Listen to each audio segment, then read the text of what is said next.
pour notre méditation dans Actes 27. Actes 27, je lirai avec vous les versets 1er et 2.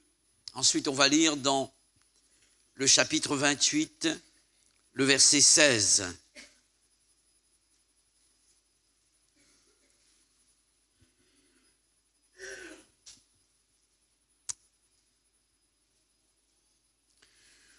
Nous devons savoir que c'est l'évangéliste Luc qui a écrit les Actes des Apôtres, et c'est lui qui s'exprime ici. Lorsqu'il fut décidé que nous nous embarquerions pour l'Italie, on remit Paul et quelques autres prisonniers à un centenier de la cohorte Auguste, nommé Julius. Nous montâmes sur un navire d'Adramite qui devait côtoyer l'Asie, et nous partîmes ayant avec nous Aristarque, macédonien de Thessalonique. On va lire le chapitre 28, dans le chapitre 28 et le verset 16, s'il vous plaît. Lorsque nous fûmes arrivés à Rome, le centenier livra les prisonniers au préfet de prétoire, mais on permit à Paul de demeurer en son particulier avec un soldat qui le gardait. Amen. J'aimerais donner un titre au message pour chacun d'entre nous ce matin, et voici quel est le titre de ma prédication: deux forces spirituelles en action. Peut-être que de prime abord la chose n'est pas visible ici, et nous voyons donc des personnes embarquées et pour sortir d'un lieu pour se rendre à un autre lieu. Peut-être que nous voyons que ces choses-là, mais derrière cette image de cette embarcation et de ce voyage, et derrière la tempête qui va surgir sur la mer et l'intervention de Dieu également, je vois deux forces spirituelles en action. C'est ce qui se passe dans le récit rapporté par Luc dans le chapitre 27 des Actes des Apôtres. Je n'ai pas voulu vous faire lire le chapitre en entier, mais nous aurons l'occasion tout au long de la prédication de laisser Dieu nous parler par quelques versets de ce chapitre 27 des Actes des Apôtres. Les deux forces spirituelles dont il est question d'après le texte sont la force spirituelle satanique, représentée par trois types de vents. J'aurai l'occasion de voir avec vous ces vents qui se sont soufflés contre la barque, contre le bateau plutôt, et le navire. Et l'autre force, c'est la force spirituelle divine qui permettra à Paul d'atteindre son objectif. Voici ce que j'aimerais relire avec vous comme verset. Le verset 1er de ce chapitre 27, il est dit: lorsqu'il fut décidé que nous nous embarquerions pour l'Italie. Qui avait pris la décision que Paul aille en Italie ou bien à Rome? On pourrait peut-être penser que la décision venait de Paul personnellement, car voici ce que lui-même a pu dire à ce sujet. Et il va parler donc au gouverneur Festus dans Acte 25, verset 11. J'ai cette information: si j'ai commis quelque injustice, dira l'apôtre Paul, ou quelque crime digne de mort, je ne refuse pas de mourir, mais si les choses dont on m'accuse sont fausses, personne n'a le droit de me livrer à eux. Il est question des ennemis, des personnes faisant partie du peuple juif et du Sanhédrin, de tous ces chefs religieux qui se sont levés contre l'apôtre Paul. Alors Paul va dire ceci: j'en appelle à César. Il veut avoir sa défense en faisant appel à César, l'empereur donc qui se trouve à Rome. Il faut savoir que les Juifs avaient accusé Paul d'avoir prêché contre le peuple juif, bien entendu, contre la foi, contre la loi, contre le temple, et qu'il avait fait même entrer dans le temple des personnes non juives. Il était question des Grecs. Et cette décision, celle que Paul aille à Rome, ne pouvait venir uniquement de Paul. Sinon, l'évangéliste Luc n'aurait pas apporté cette précision ou bien présenté la chose de cette manière. Voici ce que nous avons pu lire ensemble lorsqu'il fut décidé que nous nous embarquerions pour l'Italie. Cela veut dire qu'en dehors de Paul, d'autres avaient pris cette décision. On pourrait penser qu'il s'agissait d'une décision du gouverneur Festus. Et dans Acte 25 et le verset 12, nous avons ces informations, ou bien du roi Agrippa, d'après Acte 26, verset 32. Vous allez pouvoir lire cela chez vous. Et ces hommes ont parlé également, donc que ce soit le gouverneur Festus ou bien le roi Agrippa, ils ont parlé de cette orientation de Paul vers Rome, ils en avaient parlé.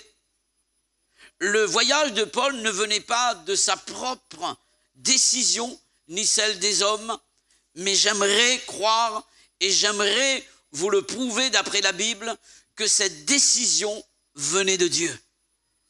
Et voici ce que nous avons comme information dans Acte 23, verset 11.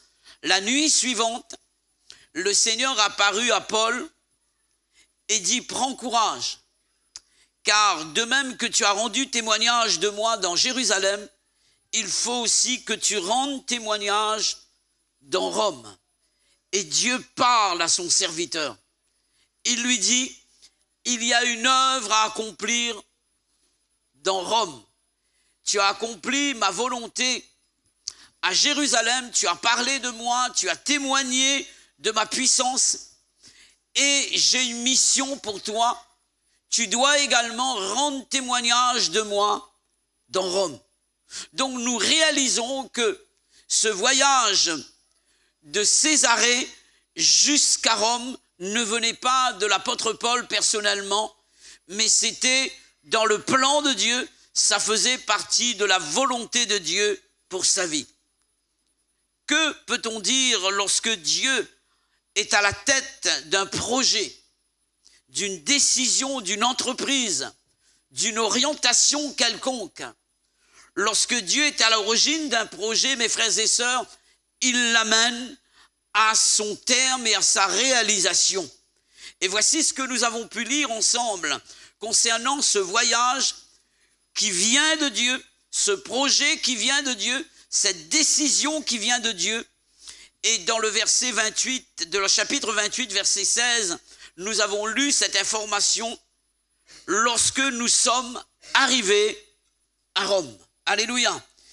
Dieu a décidé d'une chose, Dieu a donné un ordre, Dieu a une mission à accomplir, Dieu a décidé d'entreprendre quelque chose par l'intermédiaire de son serviteur et rien ni personne ne peut empêcher la volonté de Dieu de s'accomplir.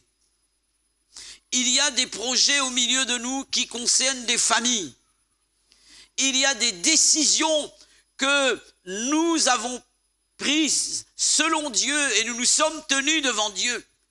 Il y a des orientations pour chaque personne au milieu de nous et qui font partie du plan de Dieu parce que il y a eu un temps de communion avec Dieu du chrétien, il y a eu une démarche de la foi, il y a eu une écoute de Dieu, il y a eu un temps de prière et Dieu a parlé, Dieu a donné son conseil, Dieu a donné sa stratégie, Dieu a donné son plan. J'aimerais dire à cette personne, j'aimerais dire à l'église également, vous qui avez prié pour que Dieu oriente l'église dans une voie particulière, dans un projet particulier, j'aimerais vous dire une chose, c'est que si Dieu est à la tête de nos projets, de nos décisions, de nos choix, alors Dieu accomplira ce qu'il a dit et ce qu'il a promis. Que personne ne doute du pouvoir de Dieu, de sa puissance, de son autorité. Et ce matin, j'aimerais dire que la parole de Dieu s'accomplit. Lorsque Dieu dit quelque chose, ce qui sort de sa bouche, il est capable de l'accomplir. Alléluia. Que peut-on dire du projet de Paul? Que peut-on dire du projet de Paul et comment les choses se sont déroulées? Peut-on dire que le projet de Dieu pour Paul s'est accompli sans difficulté? Parfois on pense que parce qu'un projet vient de Dieu, alors tout va se dérouler comme sur un fleuve tranquille, il n'y aura pas de problème, il n'y aura pas de difficulté, il n'y aura pas d'opposition. Mais dans le texte que nous avons pu lire ensemble, nous voyons que le projet de Dieu pour Paul s'est accompli, c'est vrai, mais il y a eu des difficultés, il y a eu des problèmes. Il y a eu pas mal de péripéties que j'appellerais sur le parcours de Paul entre Césarée et Rome. Deux forces spirituelles se sont affrontées. Celle de Dieu accompagnant Paul dans son projet et celle du diable contrecarrant le plan de Dieu. D'où le titre de mon message, deux forces spirituelles en action. Vous avez remarqué que tout avait bien commencé pour Paul de Césarée jusqu'à Sidon. C'est ce que la Bible dit. Et j'aimerais lire avec vous donc ce que la Bible dit. On va reprendre le chapitre 27 et faire quelques lectures.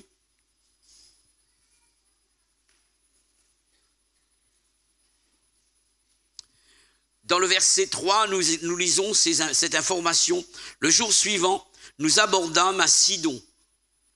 Et Julius, qui traitait Paul avec bienveillance, lui permit d'aller chez ses amis et de recevoir leurs soins.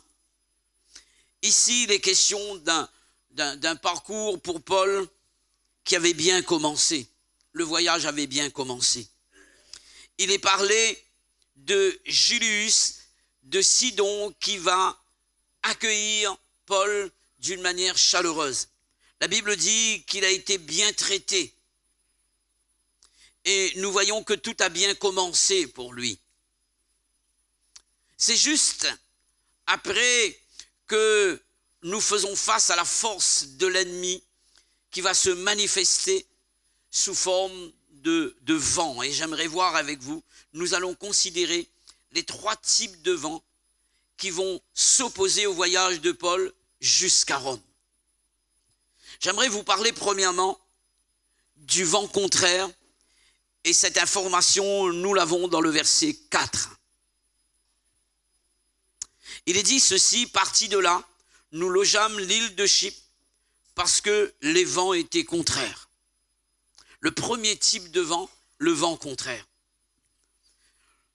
J'aimerais vous parler aussi de ce deuxième type de vent dans le verset 13 qui s'appelle le vent léger.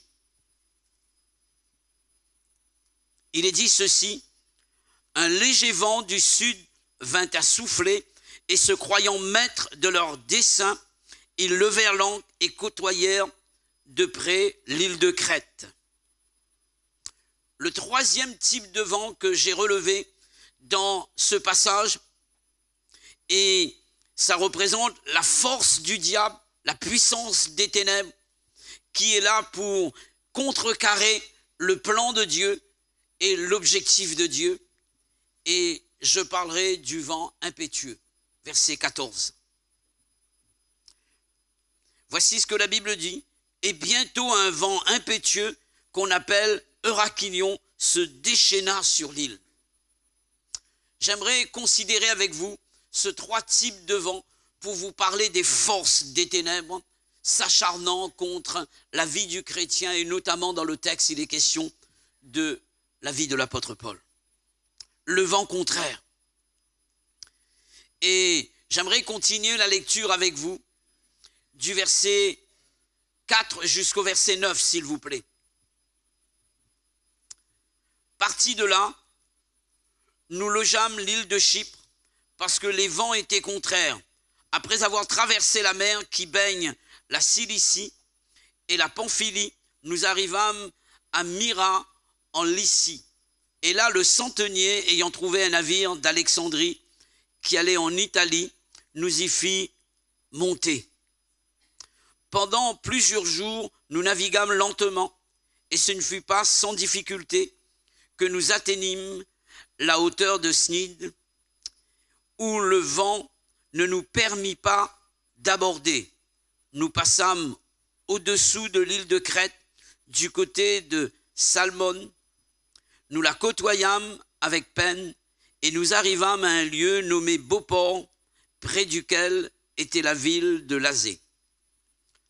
Un temps assez long s'était écoulé, et la navigation devenait dangereuse, car l'époque même du jeûne était déjà passée. Amen. On est en train de parler de ce premier type de vent qui s'appelle le vent contraire.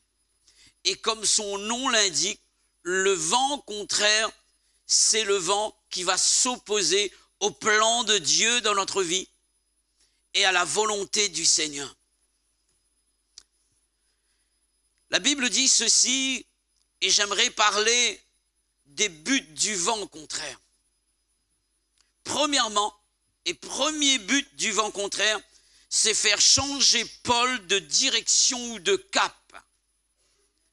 Il est dit, nous logeâmes l'île de Chypre, car les vents étaient contraires.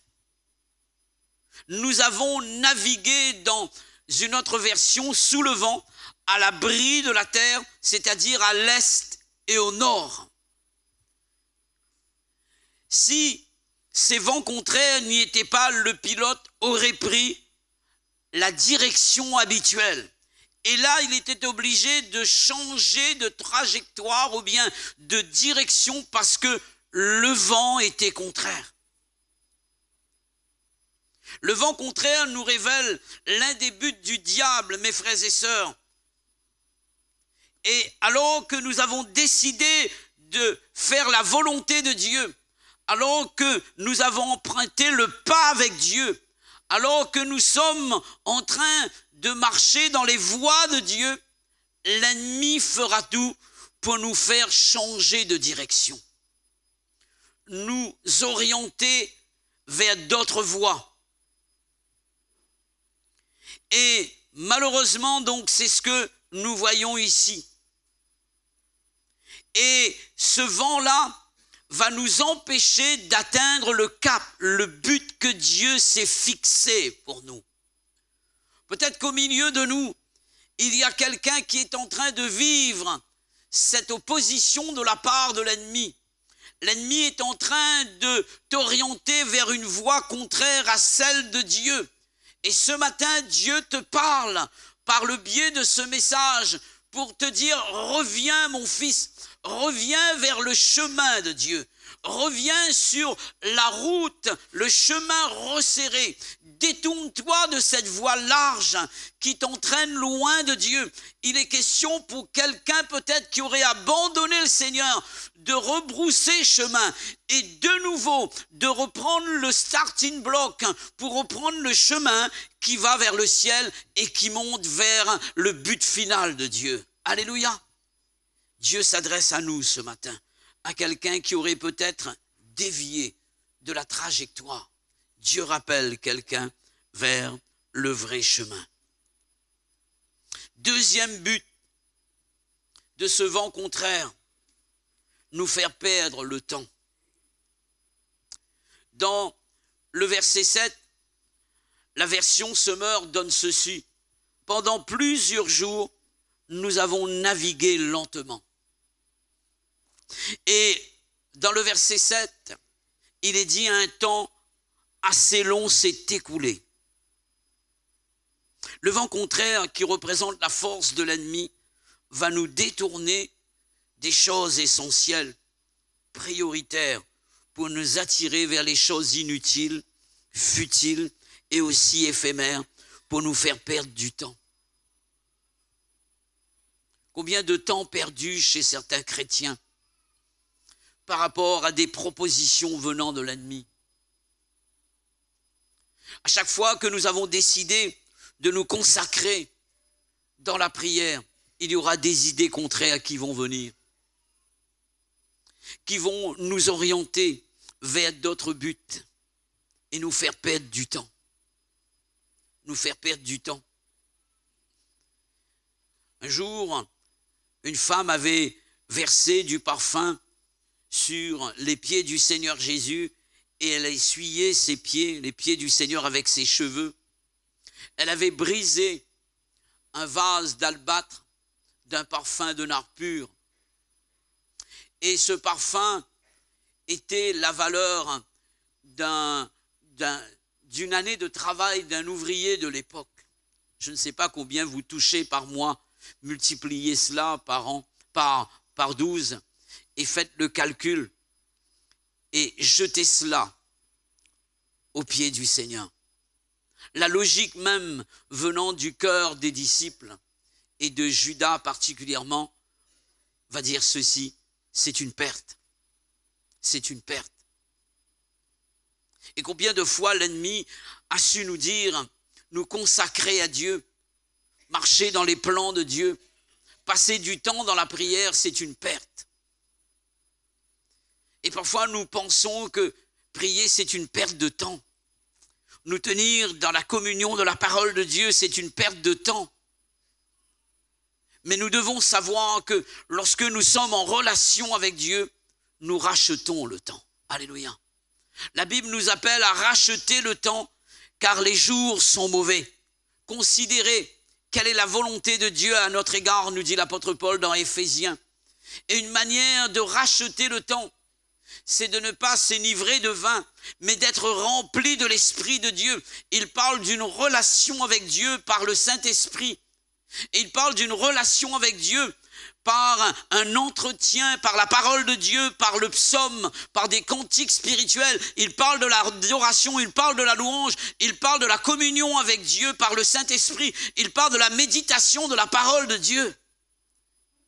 Voulons-nous gagner du temps, mes frères et sœurs? Voulons-nous racheter le temps? Alors passons du temps dans la présence de Dieu. Et vous allez voir que les choses vont changer. Les voies de Dieu vont s'ouvrir devant vous. Et votre journée sera bénie. Votre mois sera béni. Votre année sera bénie. Votre maison sera bénie. Vos projets seront bénis. Je suis en train de vous parler des choses qui pourraient nous faire perdre du temps. Et ici, ce vent contraire avait pour but de faire perdre du temps à l'apôtre Paul et au but de Dieu, au projet de Dieu. Troisième but de cette force contraire, ce vent contraire, nous faire dépenser de l'énergie en vain. La Bible parle de difficultés au verset 7, qu'ont rencontré ces personnes, et notamment l'apôtre Paul. Ce ne fut pas sans difficulté que nous atteignîmes la hauteur de Cnide. Et la version Semeur donne ceci, c'est avec beaucoup de peine que nous sommes parvenus. Nous sommes arrivés, mais avec beaucoup de peine. Il y a des moments où nous avons l'impression de naviguer sur un fleuve tranquille, comme je le disais tout à l'heure, et parfois nous sommes dans une sorte de galère, on dirait que nous sommes en train de ramer, ça n'avance pas, ça tourne en rond, ça tourne en rond. On dirait que nous sommes en train de perdre notre temps. On dirait que nous sommes en train de dépenser de l'énergie spirituelle en vain. Peut-être qu'il y a au milieu de nous, de ceux qui vivent dans cette situation en ce moment et qui connaissent des difficultés dans leur vie. Et vous êtes en train de ramer par des efforts, et ce sont des efforts vains. Laissons Dieu prendre le relais, et c'est lui qui nous conduira jusqu'au bon port. Après vous avoir parlé de ce vent contraire et de ces trois buts, nous détourner du plan de Dieu, nous faire perdre du temps, et aussi nous faire dépenser de l'énergie spirituelle en vain, j'aimerais vous présenter le vent de l'esprit qui va s'opposer à ce vent contraire. J'aimerais vous parler premièrement de l'esprit de révélation ou bien de l'esprit prophétique. Voici ce que nous avons comme verset, comme parole dans le verset 10, s'il vous plaît.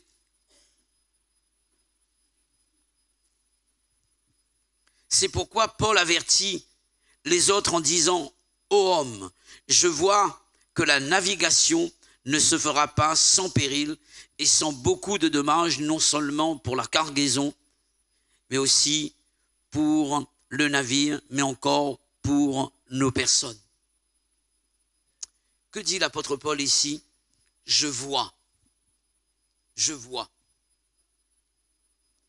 Et il voit les choses avant que les choses n'arrivent. Je vois. Et de quelle vision était-il question? Il est question d'une vision prophétique. Il voit les choses avant que les choses n'arrivent.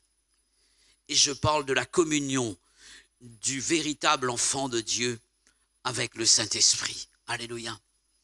Dieu nous montre les choses que les autres ne voient pas, mes frères et sœurs. Si nous vivons une véritable relation avec Dieu. Je vois. Et souvent, Dieu va poser à ses prophètes, à ses hommes de Dieu, que vois-tu? Est-ce que nous voyons? Et la Bible de déclarer que les oreilles qui entendent et les yeux qui voient, c'est Dieu qui les donne. Alléluia. Dieu veut nous amener à voir plus loin que notre bout de nez. Dieu veut nous amener plus loin dans sa vision. Et la communion avec le Saint-Esprit nous permet de voir les choses cachées qui se trouvent dans le cœur de Dieu. Alléluia. Qui se trouvent dans le cœur de Dieu. Esprit de révélation ou bien esprit prophétique. Nous chantons ce chant que Dieu nous a donné un esprit de révélation. Est-ce que nous vivons ces choses-là? Est-ce que Dieu nous montre des choses? Parce qu'il y a une sensibilité de l'esprit de la part de celui qui se tient devant Dieu. Pour que Paul voie ces choses, il a fallu qu'il vive une communion avec le Saint-Esprit. Alléluia. Une communion avec le Saint-Esprit.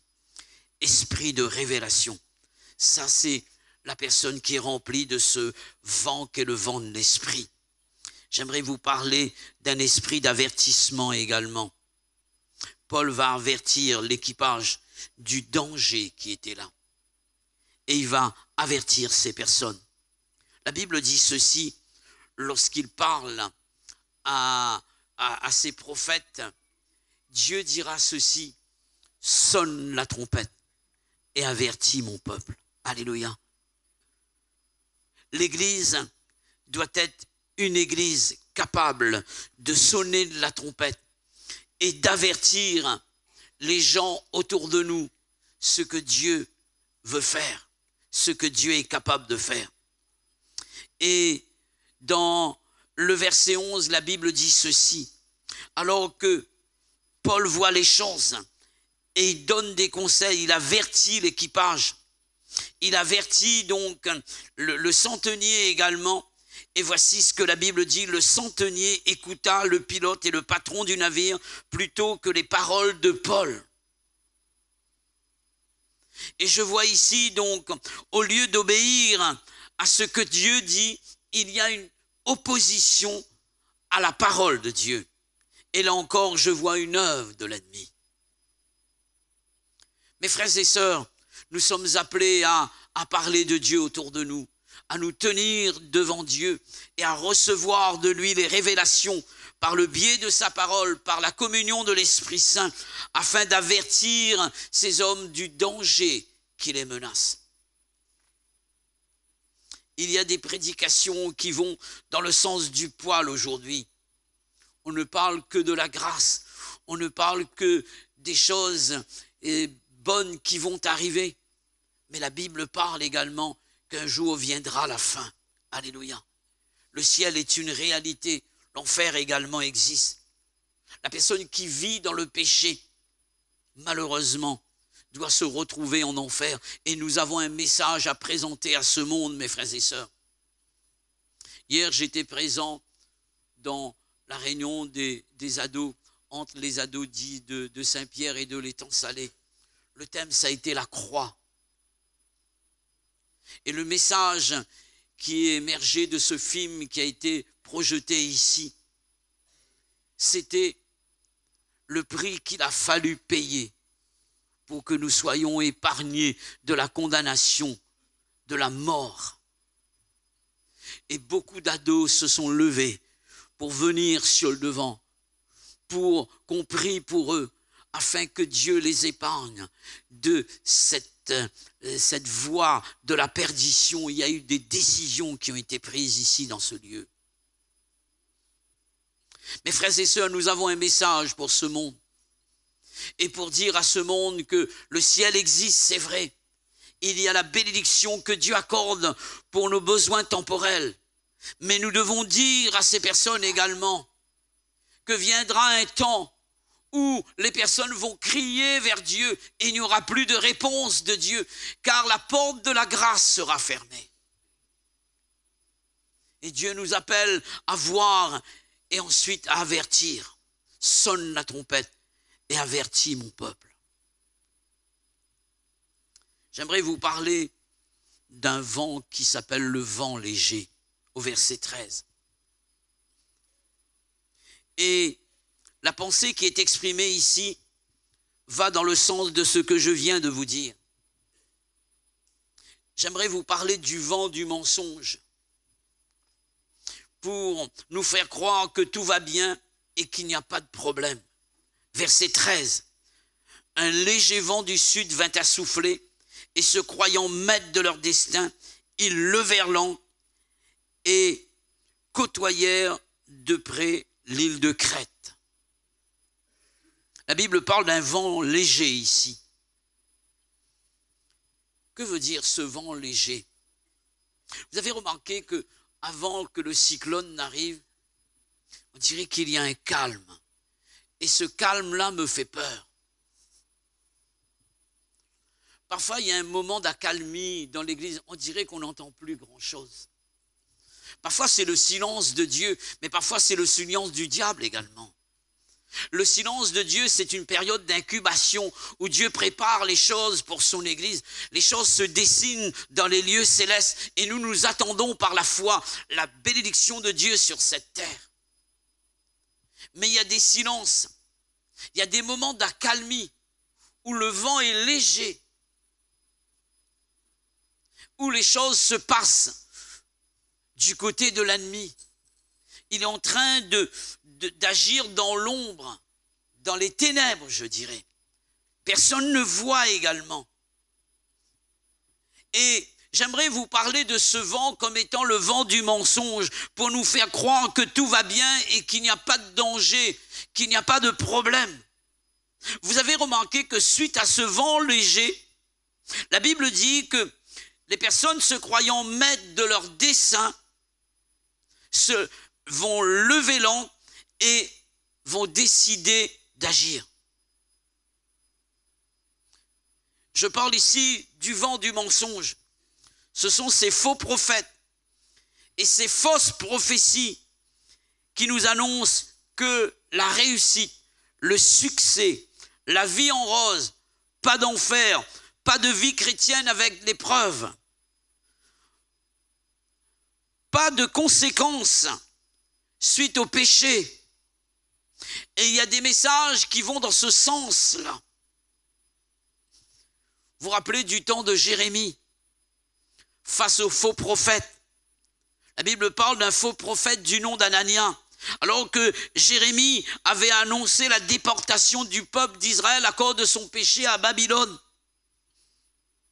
Ce faux prophète va annoncer que Dieu allait briser le joug de Nebuchadnezzar de dessus le cou de toutes les nations.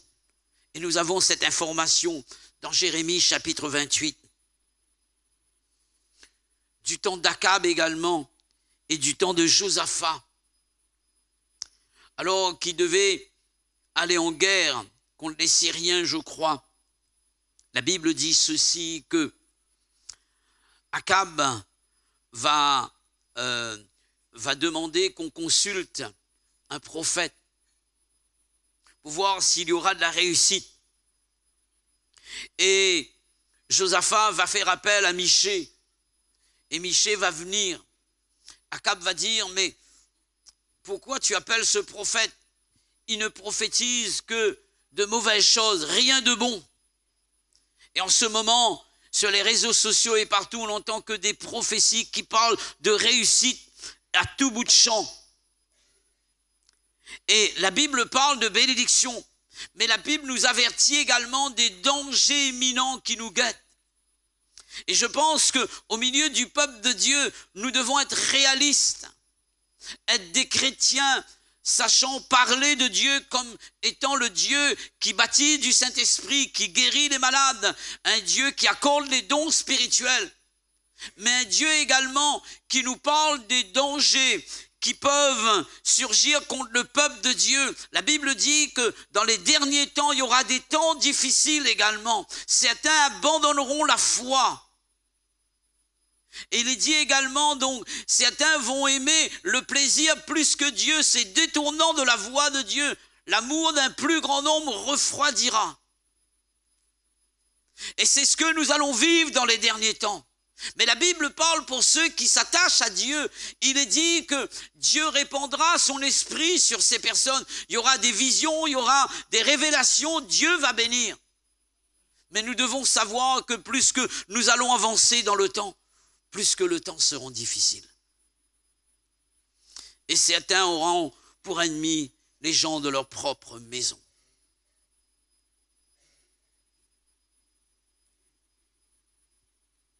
Le vent léger qui était là annonçait les problèmes qui étaient en vue. Alors que l'équipage se croyait maître de leur dessein, ils décident de lever l'ancre pour côtoyer de près l'île de Crète. Le diable peut utiliser le calme, le silence, la tranquillité pour nous séduire et nous mentir. Et on peut parler de ruse, on peut parler du diable qui se présente sous la forme du serpent. Il vient pour séduire, pour nous faire croire que tout va bien. Dieu nous appelle à rester sur le qui-vive, mes frères et sœurs. Je crois que l'Église doit être une Église de combattants. Regardons ce qui se passe après le vent léger. Je vais terminer par ce vent. La Bible parle d'un vent impétueux. Et du verset 14 jusqu'au verset 21, on voit les œuvres de ce vent. Verset 14, il se déchaîna. Verset 15, le navire fut entraîné sans pouvoir lutter. Verset 16, nous eûmes de la peine à nous rendre maîtres de la chaloupe. Verset 18, violemment battus par la tempête. Verset 20, la tempête était tellement forte que nous perdîmes l'espoir de nous sauver. Verset 21, il est parlé de péril et de dommages. Pour vous dire que juste après le vent léger, il y a eu le vent impétueux. Après ce temps de silence, l'ennemi va se déchaîner. Il était en train de se préparer dans l'ombre pour agir. C'est pourquoi, mes frères et sœurs, quand tout va bien, nous devons prier. Quand tout va mal, nous devons prier. N'attendons pas que le problème arrive. Soyons une église de prière. Soyons une église qui jeûne. Une église qui se tient à la brèche. Une église qui est au combat. Car l'ennemi n'a pas de repos. Nous devons nous reposer physiquement, c'est vrai, mais spirituellement, il n'y a pas de repos pour le chrétien. Nous devons être sans cesse sur le qui-vive. J'aimerais terminer par cette pensée pour voir comment les choses se sont terminées et qu'est-ce qui s'est passé. J'aimerais vous parler de la puissance de la parole. Après vous avoir parlé de la puissance du Saint-Esprit, j'aimerais vous parler de la puissance de la parole. Versets 23 à 26, s'il vous plaît.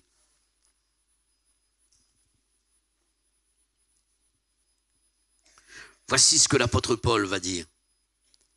Un ange du Dieu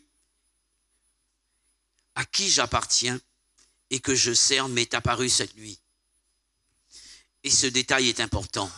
Il m'a dit, amen, il m'a parlé, j'ai entendu sa parole. Il m'a dit, Paul, ne crains point, il faut que tu comparaisses devant César. Et voici, Dieu t'a donné tous ceux qui naviguent avec toi. C'est pourquoi, ô homme, rassurez-vous, car j'ai cette confiance en Dieu qu'il en sera comme il m'a été dit. Mais nous devons échouer sur une île. L'apôtre Paul ici va parler de ce que Dieu lui a dit. Amen. Par l'intermédiaire d'un ange, Dieu a parlé. Et lorsque nous sommes en difficulté, lorsque nous sommes en danger de mort, lorsque ce vent impétueux venant de la part de l'ennemi et qui est en train de souffler dans notre vie, qui se déchaîne pour nous faire perdre l'espoir, pour nous agiter comme cette barque, pour nous faire perdre le courage même. La Bible dit ceci, que nous devons entendre la voix de Dieu dans ces moments-là. Et pour entendre la voix de Dieu, il faut se tenir devant lui. Dieu m'a dit, dira l'apôtre Paul. Paul a placé sa confiance dans cette parole. Et il en sera comme il m'a été dit. Et Paul dira, nous devons échouer sur une île. Là encore, il y a une parole de révélation. Dieu révèle à Paul ce qui va arriver. À cause de Dieu, à cause de la parole que l'apôtre Paul a pu entendre de la part du Seigneur, il va pouvoir encourager l'équipage. C'est ce que nous voyons au verset 22 que je lirai pour vous. Maintenant, je vous exhorte à prendre courage, car aucun de vous ne périra et il n'y aura de perte que celle du navire. Alléluia. Parce que Paul a entendu la voix de Dieu, il est capable d'encourager ces personnes qui sont dans la même situation que lui et qui ne connaissent point Dieu. J'aimerais dire ceci et ce sera ma conclusion. Lorsque l'ennemi va se déchaîner dans notre vie à cause du choix que nous avons fait d'obéir à Dieu, de marcher dans ses voies, d'être conforme à sa parole, les vents contraires va souffler contre nous. Il est question de ce vent contraire dont nous avons parlé. Il est question de ce vent léger, il est question de ce vent impétueux. Mais il y a deux forces pour contrecarrer ces vents contraires, ce vent impétueux, ce vent léger. Il est question de la puissance du Saint-Esprit et de la puissance de sa parole. Amen.